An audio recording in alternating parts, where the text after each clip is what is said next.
Runway Gen 4 is finally here, and it looks like it wants to change the film industry, but how does it compare against other AI video tools? Midjourney has released version 7, and it's the most incredible AI image generator in history. And we asked the artist behind that wild Studio Ghibli trend last week to share some of his secrets. Welcome to your AI film news of the week. So we are not going to bury the lead. The big news this week is the announcement of Runway Gen 4. There are a ton of demos online from Runway showcasing this brand new tool in action. In fact, they created a few short films that you should totally check out that really can help you get an idea of the overall cinematic quality whenever you utilize this brand new tool. So you may be asking, what makes Runway Gen 4 special? Well, there are a few things that help it to stand out from other tools. The first is physics. Runway simply believes that their new tool is incredibly good at generating realistic physics, whether it's characters walking around, physical dynamics with VFX related processes, or just the overall motion of the camera. They're really proud of the generations coming from their tool. The second thing is consistency. So with Runway Gen 4, they are promising you the ability to upload a picture of an object, a person, or a location, and with just a single image for all of those things, you can combine them together to put them into a scene. It's kind of similar to Kling elements or Pika elements inside of Labs. They're also really excited about coverage. Basically, this idea that you can put a character in an environment and shoot that character from different angles. And to showcase this feature inside of their tool, they have a film that they released of this guy, and he's like walking around this, I guess, like mountainous landscape. And it does seem fairly consistent in the overall color grade and in the character. But if you begin to take a look at the scene, not only are the physics a little off, the actual location and the setting does also change, even though it's kind of a plain, nondescript location. So for example, we see this guy, he's like walking backwards towards this mountain ridge. You can see there's just a specific layout and way in which that ridge looks. And he walks forward, and then it cuts to this scene here, which is in a different location. And it could totally be valid that they wanted that jump cut to be there and him be in a completely different location. But I suspect that it actually will continue to be a bit challenging to get your character in a consistent location without having to do a ton of iterations. But the cool thing is, because you are directly inside of Runway and they have an unlimited plan, you should be able to get a ton of iterations and ultimately get to the shot you're looking for. The Runway team has also been talking about how you can utilize Runway Gen 4 to create a new kind of visual effects.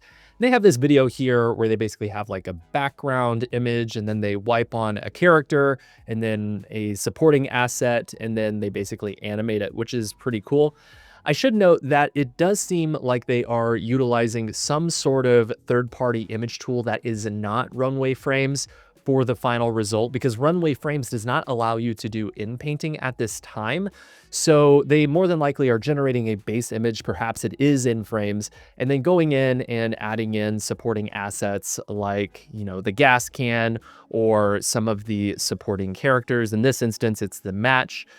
Perhaps they're using Midjourney, or they could even be utilizing generative fill inside of Photoshop and then doing a final color grading and grain pass on the end just to help the overall aesthetic feel more cinematic. Let me show you how to use this new tool. So the first thing that you need to do is go to Runway's website, and I should note that you can review Runway's tips for prompting if you need a little insight into how to prompt with Runway Gen 4.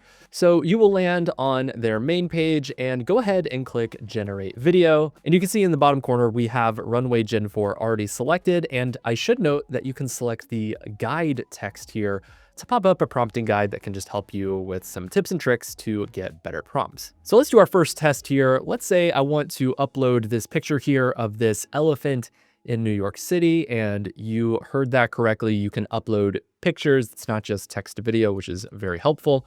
And we'll say an elephant walks through New York City.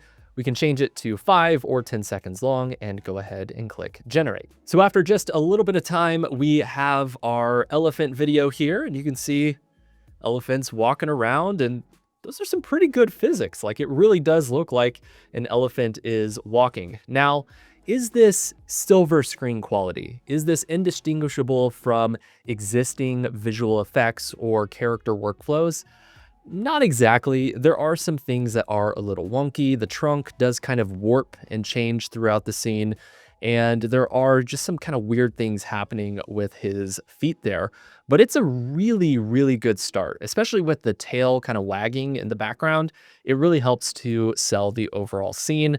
I should note that that taxi is definitely not obeying the traffic laws, but par for the course for New York City. So that's actually pretty darn realistic. Now, of course, we wanted to do some tests where we compare Runway Gen 4 with Google VO2 and Kling, which are the other two competitors that are doing a really good job in our opinion. So let's take a look at the same image with prompt inside of VO2.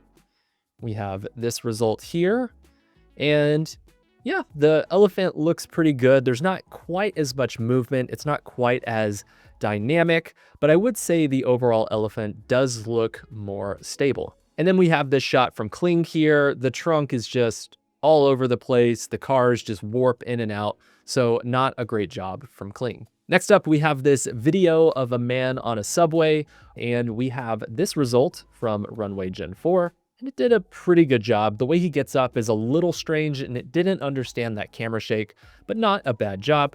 Next up, we have Google VO2, and you can see, man looks around, not a lot of camera shake, and then he goes to begin getting up, but because of the 5-second limitation, he wasn't able to fully get up. And then finally, we have the shot from Kling. He's looking around. You can actually sense that he's a little bored here. And he goes to get up, and the physics don't look quite right. So it's actually kind of comparable to Runway Gen 4. Next up, we asked for the camera to pull out for an editorial shoot for this lotion commercial here. And this was the result from Runway, and it did a pretty good job. That seems like what we're looking for. Google VO2 did this, which it didn't really adhere to the prompt that we're looking for, but the plants, I suppose they look somewhat realistic, so an okay job there. And then finally, we have this shot from Kling, and because it's 10 seconds long, it actually was static, and then it slowly started pulling back. And actually, that's a really dynamic camera movement. It reveals this entire studio here, so I actually think Kling did the best job in this instance. Next up, we have this image, and from Runway Gen 4, we have this video clip here. And it looks pretty realistic at a quick glance. The thing that is a little off, and it was the same thing that was true with the elephant video, anytime you have an appendage like a hand, it kind of gets weird and warpy.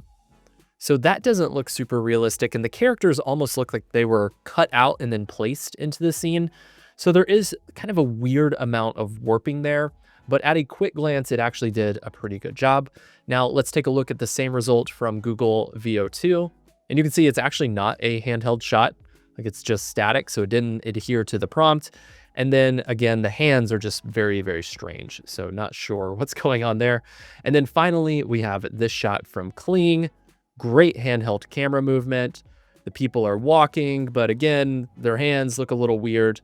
But the physics of the foliage and the fidelity of the details in the landscape, in the fence, in the characters, I think is the best version of this prompt. Next up, we wanted to do a VFX test, and this is a tricky one because we have this image of this French castle, and we basically prompted in for an explosion from within that causes it to burst into flames. So there was no explosion in the original image that was uploaded. From Gen 4, we have this video clip here, which, yeah, it exploded, fire landed around the house. I do think that the scale of the fires feels a little off, but it is cool to see. You got the mushroom, the whole place does end up on fire, and then you have the smoke. Next up, we have this shot from VO2. And that one was pretty cool because it explodes, and then you get all of the particle dynamics of the bricks basically falling down and hitting the ground, and they actually pile up. It's not perfect. There's definitely a loss of continuity there, but it's doing a pretty good job. And from a physical perspective, VO2 really knocked it out of the park. And then finally, we have this shot from Kling. And you can see the fire starts. You know, the explosion does look good. It is in slow motion though, so you'd probably have to speed it up. And I suspect that the timing of the different fire elements is different. So certain explosions probably are moving faster than other fire elements, so it may decrease the overall realism. Next up, we have this picture of a cat in a library, and basically we said we want the cat to look around as the lighting dims and drastically changes to all red. So a bit of a conceptual prompt there. Let's take a look at Runway Gen 4. So we have the cat. He's kind of static, and then it turns red, and he looks around. It did a pretty good job. The cat looks definitely like a stuffed cat until the light changed, but it was pretty cool to see how he kind of reacted to the light changing there. And we have the same shot from Google VO2. The cat's kind of looking around, and the light begins to turn red. But again, because of the duration limitation, it wasn't able to adhere to the full prompt. And then finally, we have this shot from Kling, and the cat, he's looking around. And the lights slowly turn red, and that cat is shooketh. So it did a good job inside of Kling. And then finally, we have this image here. It's a bit more in an animated style, and we basically want a zombie to crawl through the field. He crawls up to the camera and stares into the lens with shaky handheld footage. So looking for a good realistic zombie here. So this is the shot from Runway Gen 4, and this zombie, oh, he hops near the camera and he's like looking at the camera. He looks really weird.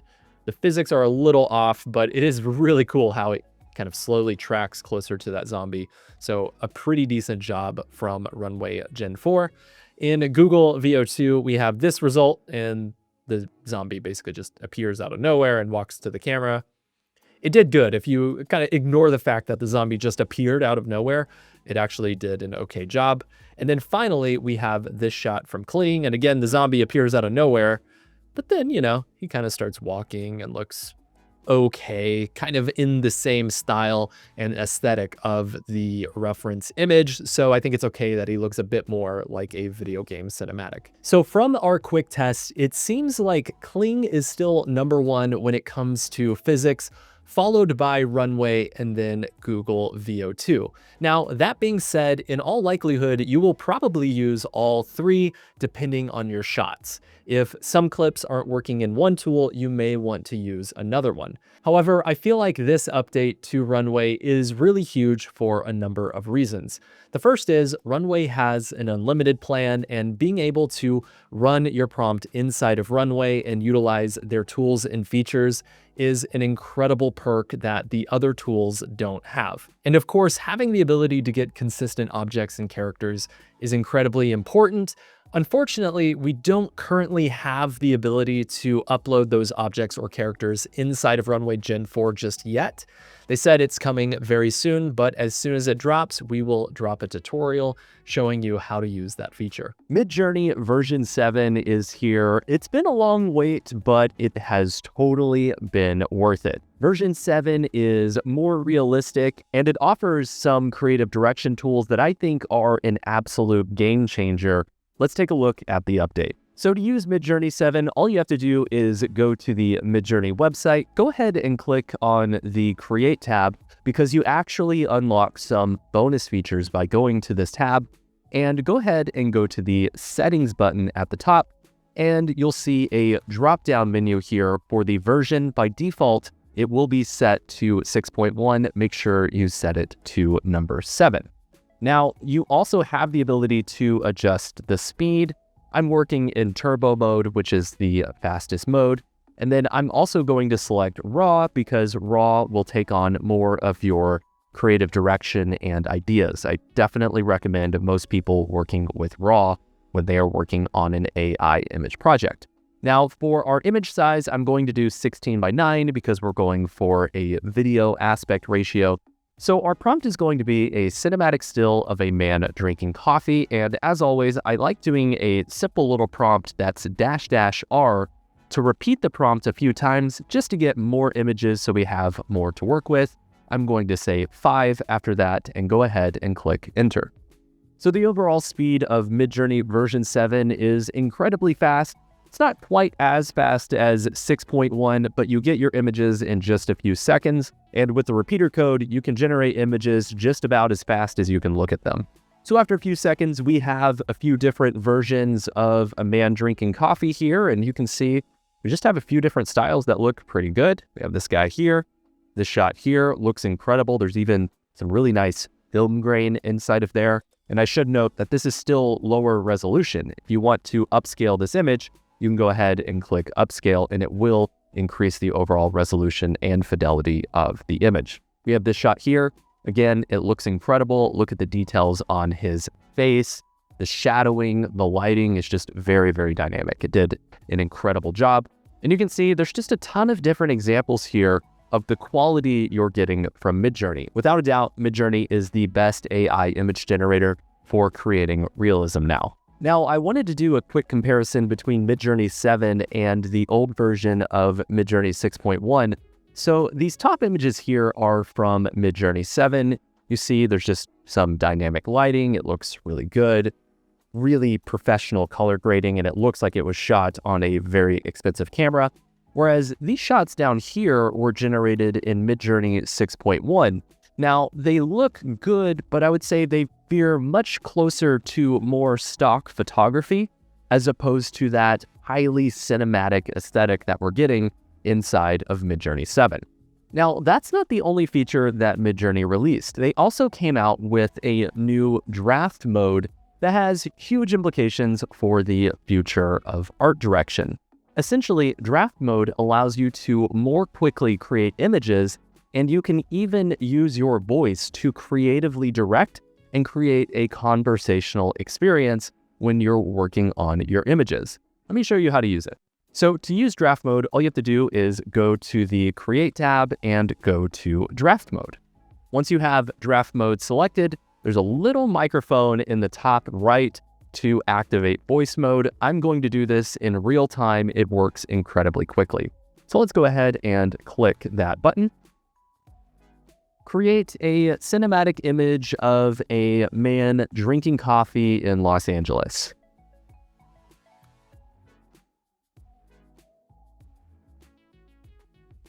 Let's go with black and white color grading.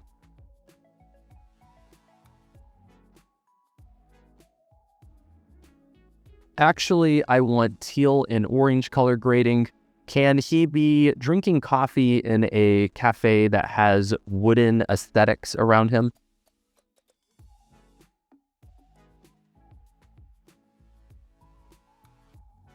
What if this cafe has pictures of vintage maps on the wall?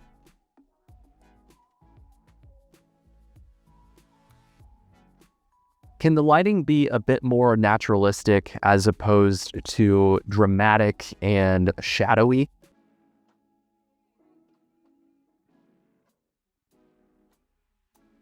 And the quick answer to that prompt is maybe not quite.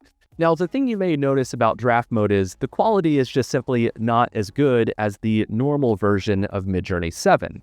But that's kind of by design. They've designed draft mode to give you images really quickly so that then once you have locked in the aesthetic that you're going for, you're able to enhance it into the normal version of Midjourney 7. So, for example, let's say we like these images here and we're ready to enhance them.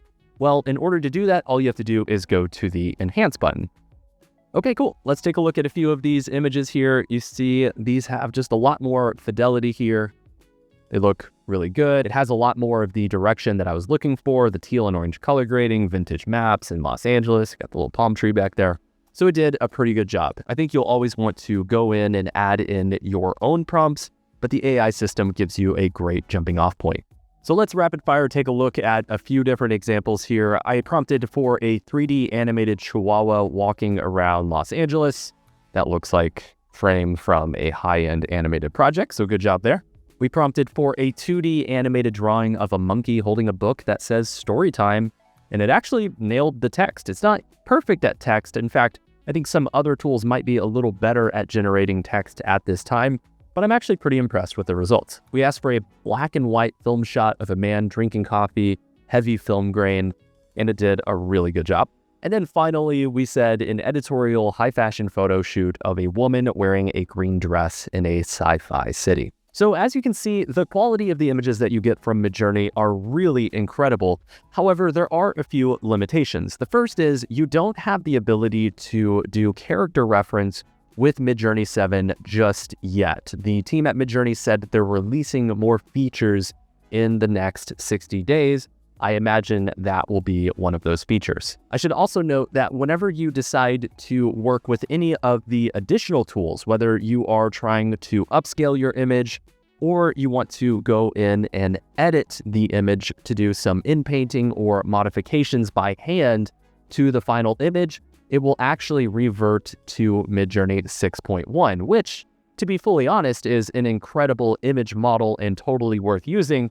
But I should note that Midjourney 7 at this time is really all about draft mode and prompt to image. I want to give a special shout out to everybody who entered the AI animation competition.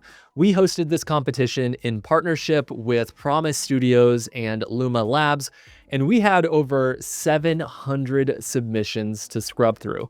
You can actually go over to the competition page over on the Curious Refuge website to take a look at the finalists and vote for your favorites. The first prize winner will receive $10,000 as a cash prize, along with their face printed on a potato, so be sure to check out the finalists. In AI voice news, the team at Elevenlabs came out with Elevenlabs Actor Mode. Now, this tool basically integrates with Elevenlabs Studios, which is their native tool for allowing you to add voices to audiobooks, podcasts, or screenplays.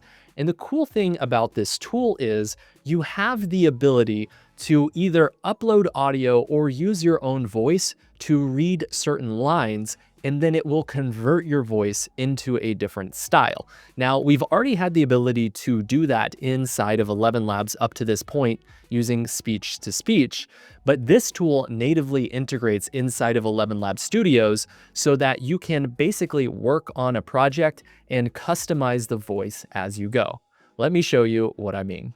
So let's go to the Elevenlabs website and click on Go to App. And from here, you can go ahead and select Studio. And then I have this untitled project here. You can start from scratch or you can create an audiobook. It's entirely up to you. You also have the ability to upload your own documents. So if you have a screenplay, you can upload that there. So I'll go ahead and go to my test project here. And I have this line here from Maya Angelou that says, "There's no greater agony than bearing an untold story inside of you."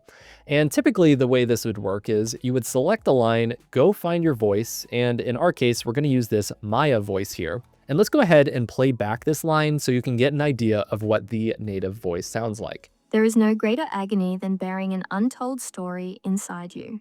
Okay, so you get the idea. It's a decent read, but it's not great. It's definitely not professional quality that you could use to really convey the performance that you're going for.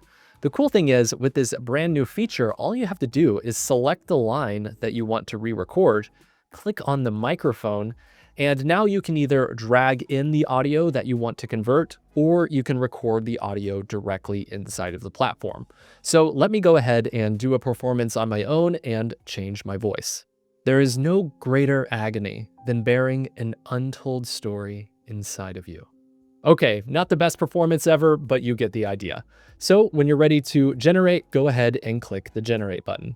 There is no greater agony than bearing an untold story inside of you.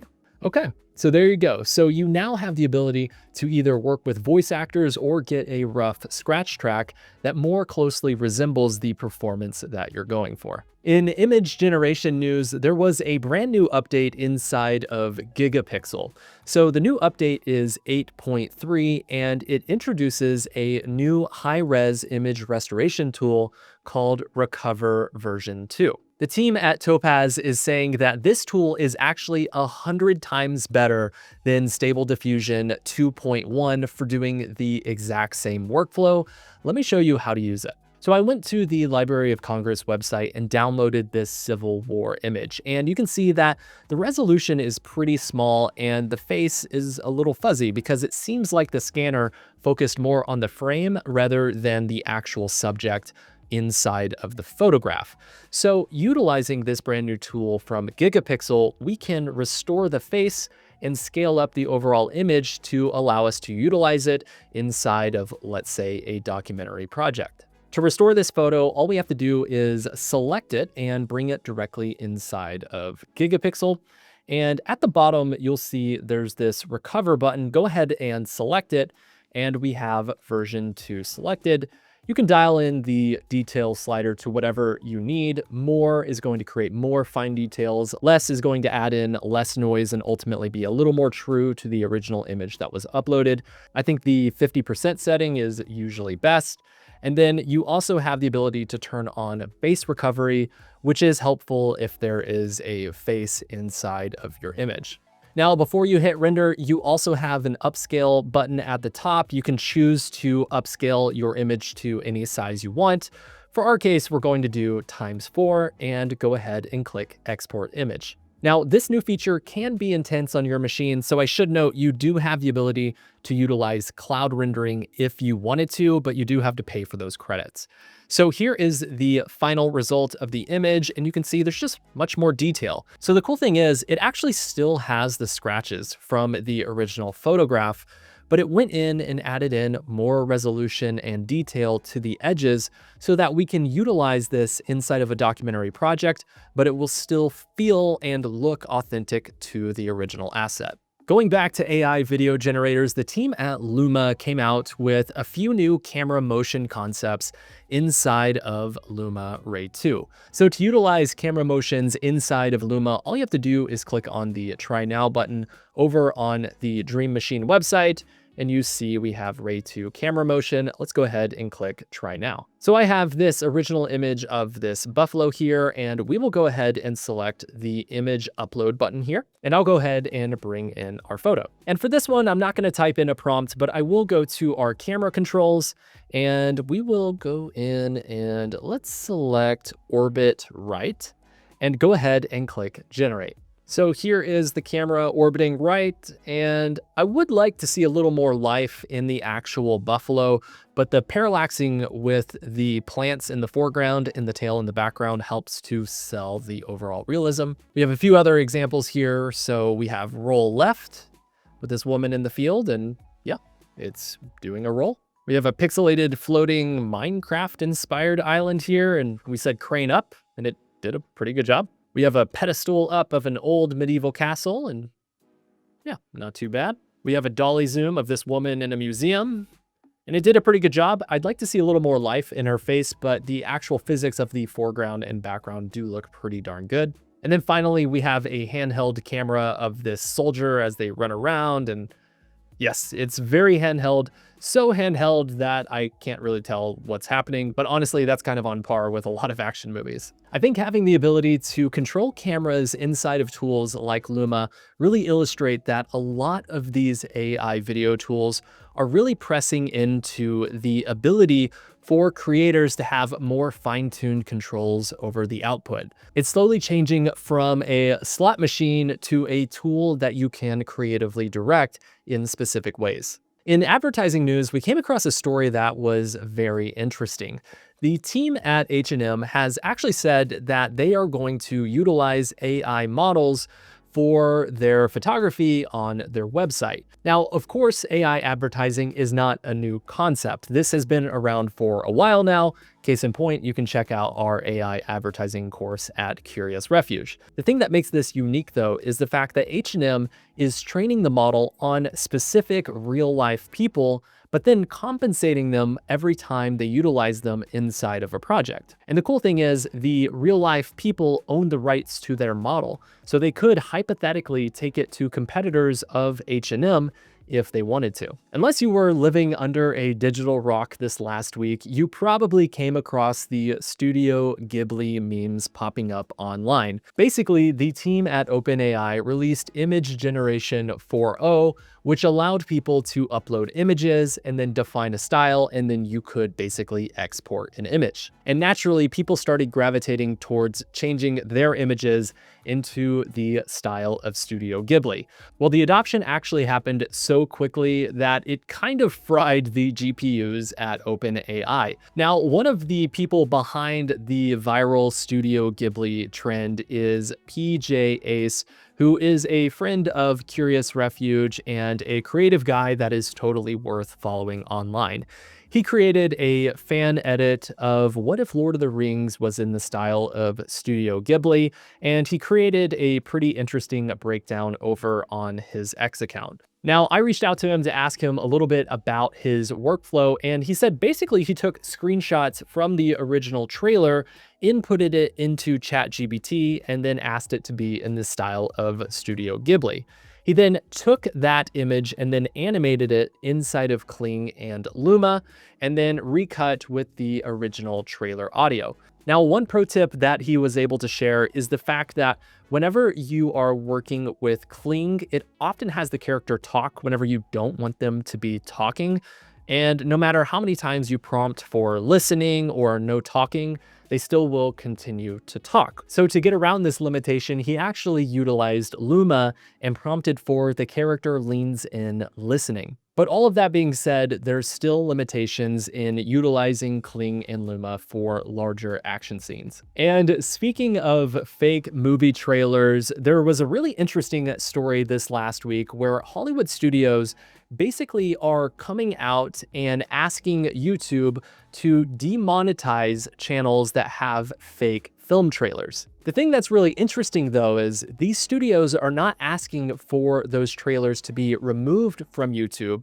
Instead, they're asking for the money generated from these trailers to hit their bank accounts. Now, we've had existing parody trailers up to this point. Case in point, just go watch SNL trailers over the last few decades. But the thing that makes this one unique is the fact that these trailers are generated by small creators and not larger corporations. It will be very interesting to see how this plays out and how it potentially infringes on the freedom of speech and parody in the Constitution. There's a brand new AI music generation tool that came out, and I'm probably pronouncing this incorrectly, but I can't help myself. I believe it is called Murica. The team behind this project said that the music generator is better in terms of overall quality when you compare it against Suno and Udio, and they also have developed this idea called a chain of thought mode, which basically enhances the overall logic, depth, and emotion from the generation. Basically, it can infer what you're thinking from the prompt and give you what you're looking for. Now, to create utilizing this tool, all you have to do is sign in over on their website. You do get a free credit just for signing up. And I'm going to go to advanced mode, and I prompted in for a song about a burger. And we'll go over here to a description. And for the description, I'm going to say a classic country song with a fiddle. And we'll go ahead and click done and create. And after a few seconds, it generated this song. Dreams. I want that burger cooked to extremes. Grease on my fingers, smile on my face. This cheesy romance can't be. Okay, that's kind of hard to listen to, but I prompted in the same prompt inside of Suno. Let's take a quick listen. You can keep your kale, your tofu dreams. I want that burger cooked to extremes. Grease on my fingers, smile on my face. This choosy romance can't be replaced. All right, that's a barn burner right there. Okay, so obviously Murica is not the best AI music generator out there, but I highly recommend checking it out for free over on their website. There are quite a few AI film events popping up around the industry. Here's a few that I think you should know about. The first is our second annual AI filmmaking party hosted by Fabric AI, We are super excited to be sponsors of that event. It will happen in Las Vegas on Sunday, April 6th. We would love to see you there. Next up, we have the Runway AI filmmaking meetup in Berlin on April 4th.